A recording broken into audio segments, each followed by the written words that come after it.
மாண்புமிகு பேரவைத் தலைவர் அவர்களும் மாண்புமிகு முதலமைச்சர் அவர்களும் இன்னைக்கு எதிர்க்கட்சி தலைவராக இருக்கிற நானும் ஒரே காலேஜில் படிச்ச ஓல்டு ஸ்டூடெண்ட். ஒரே காலேஜில் நாம படிச்சிருந்தாலும் அரசாங்கத்தை நடத்துறதுல திமுக தான் சீனியர் பேட்ச். அது உங்களுக்கு தெரியும். 1967 ஆட்சிக்கு வந்தது திமுக தான். நாங்க தான் seniors. Girigas Summer Sale. Buy any AC and get free 2 nights 3 days holiday package. மக்களுக்கு நல்லது பண்றதுக்கு அரசியலுக்கு வாங்கடா, கொள்ளை அடிக்கிறது கொலை பண்றதுக்கு அரசியலுக்கு. மாண்புமிகு எதிர்க்கட்சி தலைவர் திரு உதயநிதி ஸ்டாலின் அவர்கள்,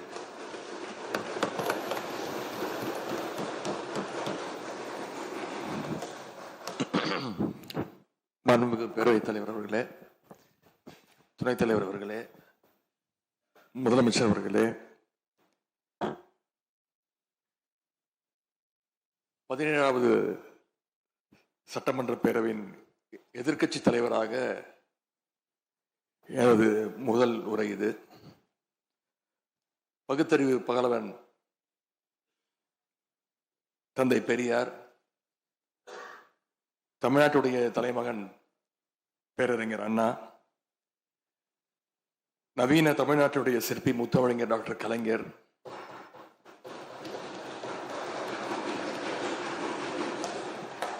இந்தியாவுக்கே வழிகாட்டிய திராவிட மாடல் ஆட்சியை தந்த திராவிட முன்னேற்ற கழகத்துடைய தலைவர் திரு முத்துவேல் கருணாநிதி ஸ்டாலின் என எங்களுடைய தலைவர்களை எல்லாம் வணங்கி என்னுடைய இந்த உரையை துவங்குகின்றேன். முதல்ல என்னை 2வது முறையாக தேர்ந்தெடுத்து இந்த சட்டமன்றத்திற்கு அனுப்பிய என்னுடைய சேப்பாக்கம் திருவல்லிக்கேணி தொகுதி மக்களுக்கு என்னுடைய நன்றியை நான் இங்கே தெரிவித்துக் கொள்கின்றேன்.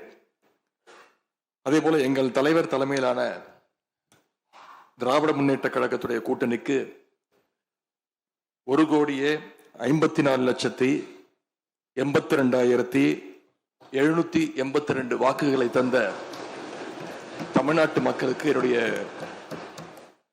நன்றியை நான் தெரிவித்துக் கொள்கின்றேன். அதேபோல எங்களுடைய கூட்டணி சட்டமன்ற உறுப்பினருடைய வெற்றிக்காக உழைத்த திராவிட முன்னேற்ற கழகத்துடைய அனைத்து நிர்வாகிகளுக்கும், முத்தமிழறிஞர் டாக்டர் கலைஞருடைய உயிரினும் மேலான அன்பு உடன்பிறப்புகளுக்கும், தோழமை இயக்க தலைவர்களுக்கும் தொண்டர்களுக்கும் என்னுடைய நன்றியை நான் தெரிவிச்சுக்கிறேன். இந்த அவையில என் கூட நின்று எனக்கு வழிகாட்டக்கூடிய எதிர்க்கட்சி துணைத் தலைவர் அண்ணன் திரு KN நேரு அவர்களுக்கும், எங்களுடைய கொறடா அண்ணன் வேலு அவர்களுக்கும், துணை கொறடா அண்ணன் திரு கோவி செழியன், செயலாளர் அண்ணன் திரு தங்கம் தென்னரசு, பொருளாளர் அண்ணன் திரு MRK பன்னீர்செல்வம் ஆகியோருக்கும், கழக சட்டமன்ற உறுப்பினர்களுக்கும் என்னுடைய நன்றியை நான் தெரிவிச்சுக்கிறேன். சட்டமன்றத்தில் நேற்று நாம அத்தனை பேரும் பதவி பிரமாணம் செஞ்சுக்கிட்டோம். அதன் பின்பு இன்னைக்கு முதல் நடவடிக்கையா பேரவைத் தலைவரை இன்றைக்கு தேர்ந்தெடுத்திருக்கிறோம். வரலாற்று சிறப்புமிக்க இந்த சட்டப்பேரவையில மாண்புமிகு பேரவைத் தலைவராக தேர்ந்தெடுக்கப்பட்டிருக்கக்கூடிய உங்களுக்கும், துணைத் தலைவராக தேர்வு செய்யப்பட்டிருக்கக்கூடிய திரு ரவிசங்கர் அவர்களுக்கும், எங்களுடைய தலைவர் சார்பாகவும் கழக சட்டமன்ற உறுப்பினர்கள் சார்பாகவும் மீண்டும் என்னுடைய வாழ்த்துக்களை நான் தெரிவிச்சுக்கிறேன். மாண்புமிகு பேரவைத் தலைவர் அவர்களே, இங்கே ஏற்கனவே எல்லாரும் குறிப்பிட்டது போல நானும் கேள்விப்பட்டிருக்கேன். நீங்க எப்பொழுதுமே சிரித்த முகத்துக்கு சொந்தக்காரர்னு கேள்விப்பட்டிருக்கிறேன். அது மட்டும் இல்லை, எல்லோருடையும் மிகுந்த அன்போடு பழகக்கூடியவர் அப்படின்னு பலர் சொல்லி நான் கேள்விப்பட்டிருக்கிறேன்.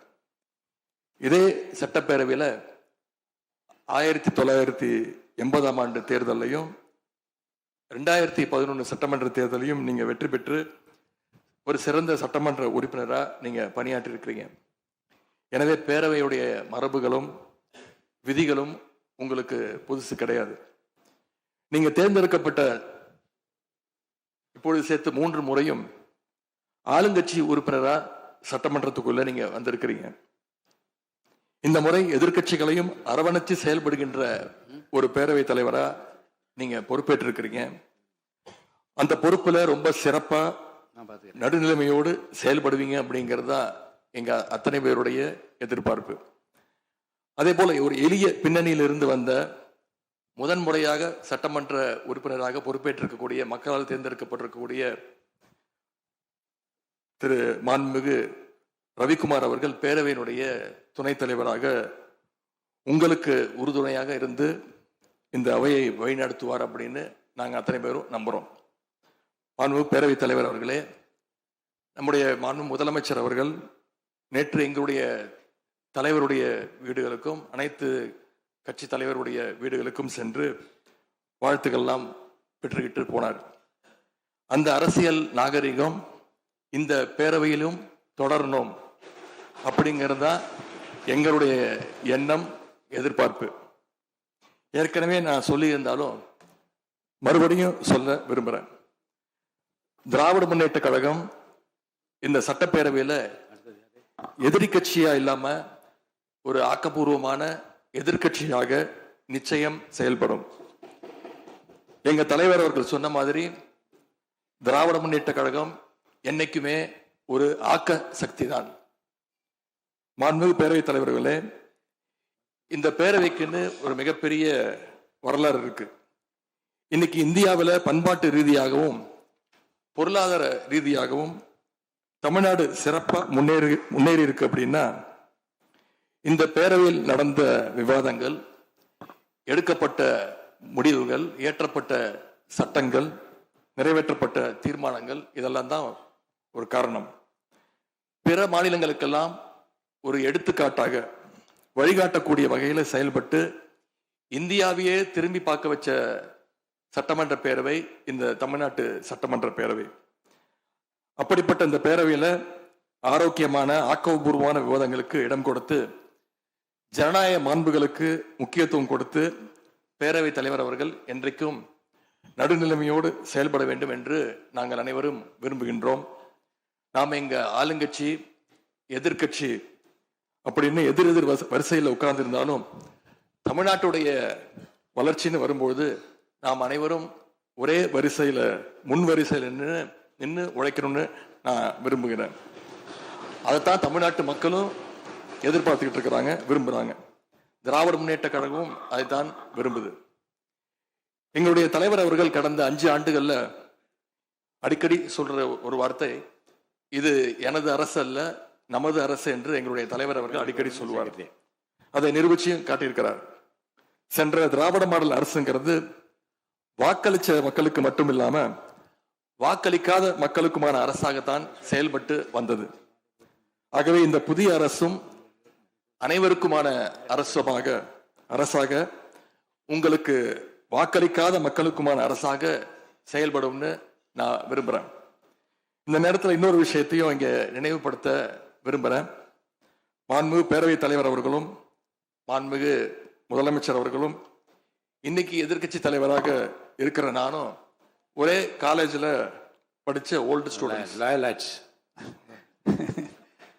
ஒரே காலேஜில் நாம படிச்சிருந்தாலும் அரசாங்கத்தை நடத்துறதுல திமுக தான் சீனியர் பேட்ச். அது உங்களுக்கு தெரியும். 1967 ஆட்சிக்கு வந்தது திமுக தான். நாங்க தான் சீனியர்ஸ். அந்த அடிப்படையில் எங்களுடைய நாலேஜையும் எக்ஸ்பீரியன்ஸையும் நாங்க ஷேர் பண்ணிக்க ரெடியா இருக்கோம். அதை ஏத்துக்க நீங்களும் தயாராக இருங்க. ஏன்னா நமக்கு எப்பவுமே தமிழ்நாட்டு மாநிலத்துடைய நலன்தான் மிக மிக முக்கியம். மாண்புமிகு பேரவைத் தலைவர் அவர்களே, நீங்க போட்டியின்றி தேர்வாகியிருக்கீங்க.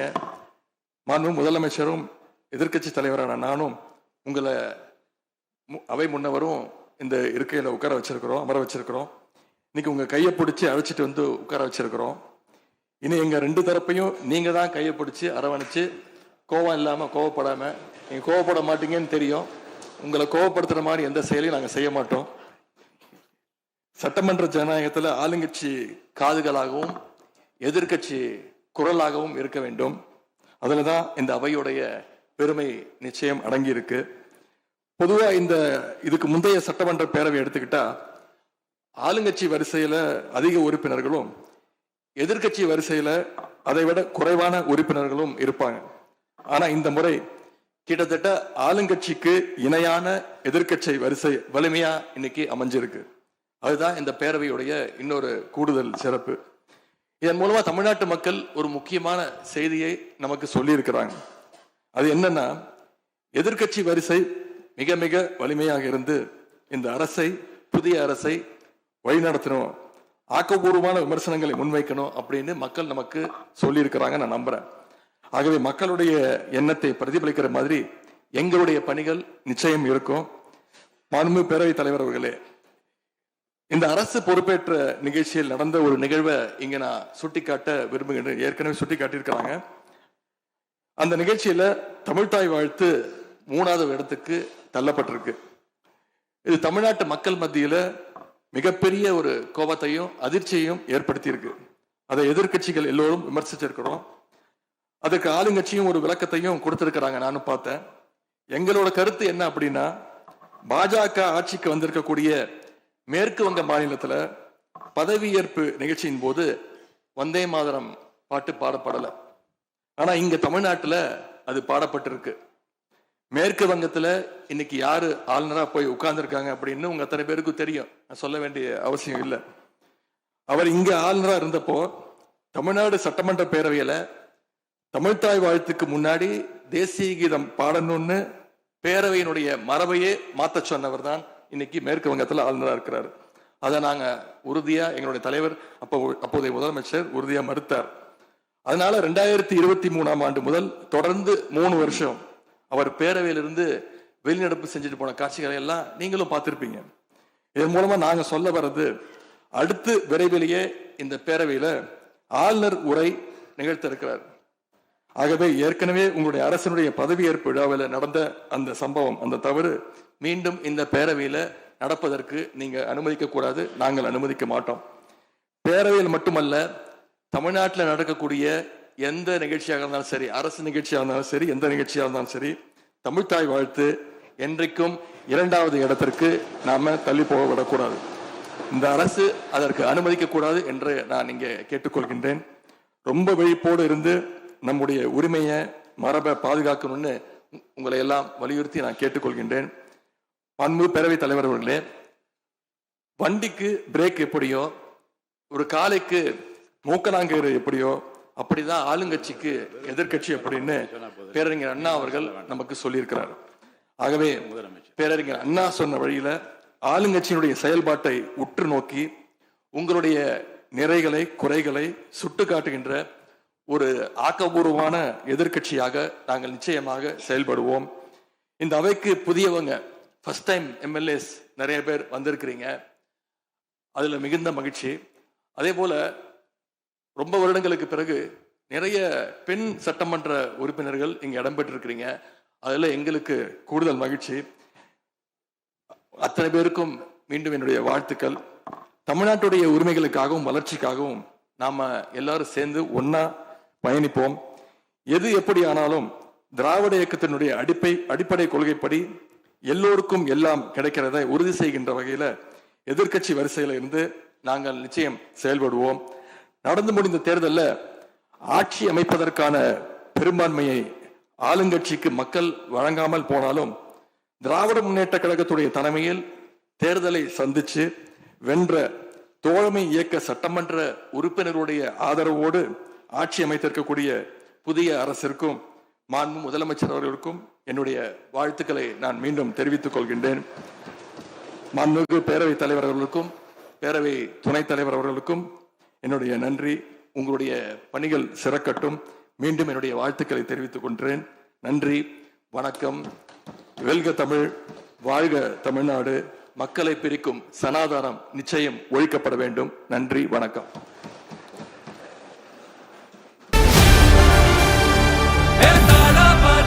மக்களுக்கு நல்லது பண்றதுக்கு அரசியலுக்கு வாங்கடா, கொள்ளை அடிக்கிறது, கொலை பண்றதுக்கு அரசியலுக்கு. Giriga's summer sale. Buy any AC and get free 2 nights 3 days holiday package.